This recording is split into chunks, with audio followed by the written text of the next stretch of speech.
అగ్రరాజ్యం నుంచి అట్టడుగు పల్లె వరకు పెట్రోల్ డీజిల్ మంటలు రేగుతున్నాయి. ఆంధ్రప్రదేశ్లో పెట్రోల్ ఉత్పత్తి కొరత ఇప్పుడు తీవ్ర సంక్షోభానికి దారితీస్తోంది. రాష్ట్రంలో పెట్రోల్ డీజిల్ నిల్వలు అయిపోతున్నాయన్న వార్తలతో ప్రజలు భయాందోళనకు గురై బంకులకు క్యూ కట్టడంతో పరిస్థితి అదుపు తప్పుతోంది.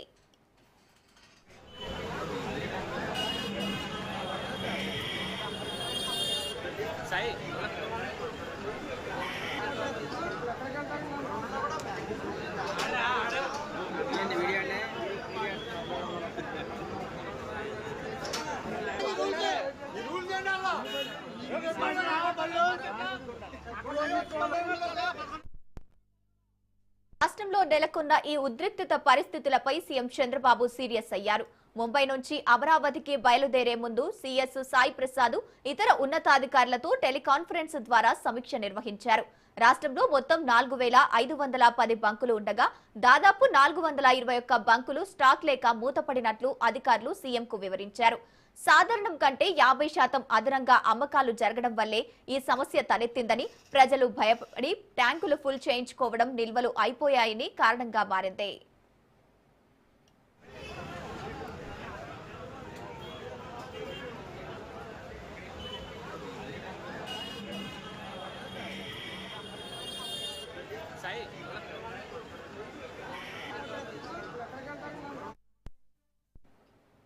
విజయవాడ ఆటోనగర్, చిట్టినగర్, భవానీపురం ప్రాంతాల్లో వాహనదారులు కిలోమీటర్ల మేర బారులు తీరారు.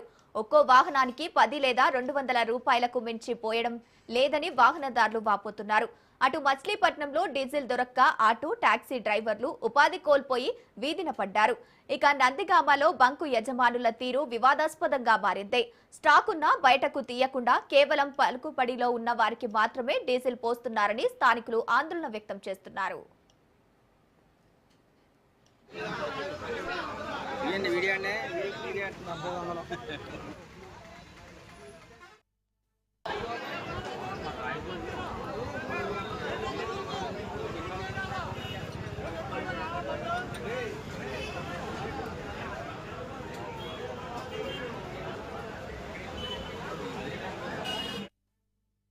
పెట్రో కష్టాలు రైతన్నను నిలువునా ముంచేస్తున్నాయి.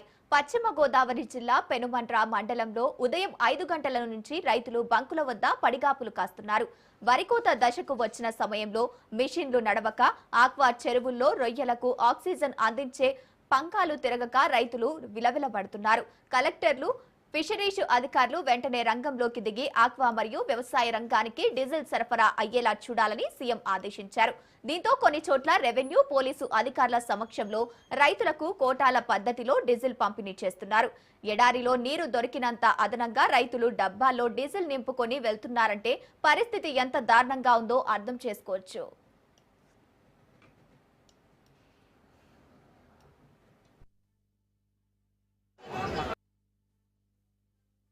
మనిషికి వచ్చి 3000 రూపాయలు ఆయన కొడుతున్నారంటే ఆనందవలసిన విషయమే తప్పింది, కానీ దెబ్బలాండమైన పద్ధతి కాదండి. ఎవరు ఈఆర్ఓ గారు ఉన్నారో ఎవరున్నారు, ఎంఆర్ఓ గారు ఆజ్ఞలోనేమో కోపులకేమో 100 లీటర్లు రాసేయడం ధర్మం కాదు. కాకపోతే ఏంటి, ఎంఆర్ఓ గారు ఒక మండలంలో 80 లీటర్లు కొట్టండి, 50 లీటర్లు కొట్టండి అని కాగితం రాసి ఇవ్వడంలో మాత్రం ఈ కరువులో చాలా తప్పైన పని. అయితే ఎక్కడా లేనందువల్ల శ్రీనివాసరెడ్డి గారి గుంకాడు ఆయిల్ ఉండటం చాలా ప్రతి మనిషికి కూడా ఆనందంగా 3000 రూపాయల ఆయిల్తోటి ఏదో రకంగా ఈరోజు కథ గడుపుకుందామన్న ఆలోచనతో ధైర్యంగా ఎదురుకెళ్తున్నారు. కష్టమైనా కానీ రోజు బంకులు ఉండడం సరిపోతుందండి. అంటే మీ జీవనోపాధి ఎక్కడండి ఇంకా లేదండి, ఫైనాన్స్ కూడా కొరత ఇబ్బందిగా ఉందండి. 2 లీటర్లు ఆటో వాళ్ళకండి దానికి కండిషన్ అదండి. అంటే ఇంకా ఎన్నాళ్ళు ఈ బాధలు అంటే తెలియదండి, ఎన్నాళ్ళు బాధ తెలియదు, మాకు తెలీదు. బంకు ఏమంటే మాకు వాళ్ళకే తెలియదు, మాకు తెలియదండి. సార్ మాకు ఇచ్చేది 2 లీటర్లు అండి. పొద్దున ఆ బంకులో ఉన్నామండి 4 గంటలకి, ఈ పొద్దు ఇప్పుడు ఈ బంకులో మాకు ఇంకా జీవనోపాధి ఏదండి మాకు లేదు. లైన్ నుంచున్నానండి, ఇంతవరకు నాకు డీజిల్ అందలేదు.